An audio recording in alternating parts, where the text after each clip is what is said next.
Uh, so Anthony Edwards, he has led his team, the Timberwolves, dethroning the champions from last year, that being the Denver Nuggets. And we lay out the floor for our brother Shahar Izzo for his monologue, his take of what he wanted to express about Anthony Edwards moving forward. To the rest of the NBA world, hey man, bring your ass. You heard what Ant said to Charles Barkley post Game 7 on the interview, man. We quite possibly, I believe we're looking at the change of the tide in regards to who the face of the league may be, man. Anthony Edwards, charismatic, authentic, likable, personable, uh, a leader at 22 years of age, man. You're looking at a passing of the guard, man. You're looking at the next great perimeter player within our league, right? Who's gonna transcend that Kobe-esque role, that LeBron-esque role, that Michael-esque role, in regards to their tenure and their place within the league, man. Can't say enough about Ant. Um, though he did not have a great shooting night, Game 7, he definitely made his presence felt on the defensive side of the ball, especially late in the ball game, and still leading, right? Still encouraging the guys, getting involved within the game and, different facets, rebounding, assisting, shots not falling. He didn't go pout in the corner because he couldn't contribute offensively.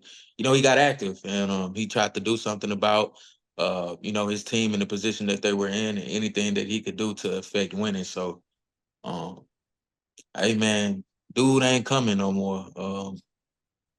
Dude here, pause. I know you're looking off, but uh, yeah, man. Ant is one of those guys for sure. Absolutely, man. Unequivocally, 100%, man. We watching the rise of Anthony Edwards in real time. Really hope he get a ring This year. this year, man.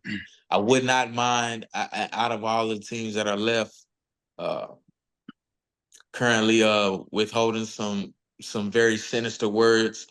If Jason Tatum don't hit this parlay for me, some extremely sinister words that I'm gonna hold off on.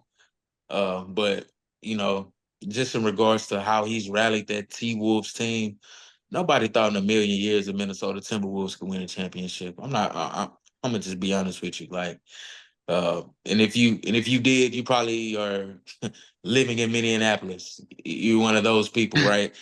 Yeah. Anybody outside of that, we not thinking that, right? So Yeah. for him to actually give real life and real hope, that is actually a very realistic possibility, man. I think it's a testament to the GM for building the team because I definitely had reservations on paying Rudy Gobert 200 million. Still think he got a little overpaid, but when four-time then three-time defensive player of the year, that's definitely gonna warrant you that max contract. So uh, man, shout out to Anthony Edwards, man. Hell of a series, man. Hell of a game.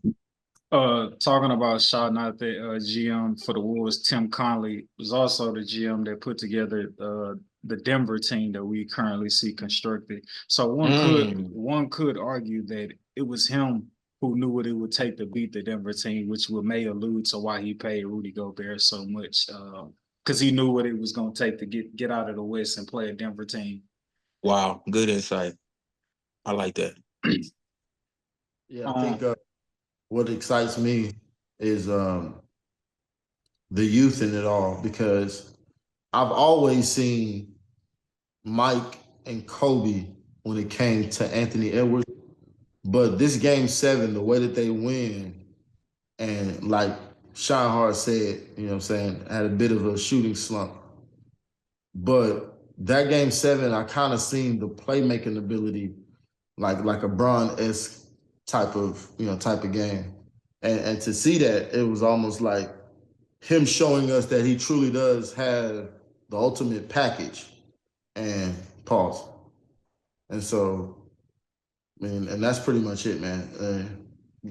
Like Sean Hart said, nobody's seen the Timberwolves coming this far. Pause again. And it's looking like they could take it all.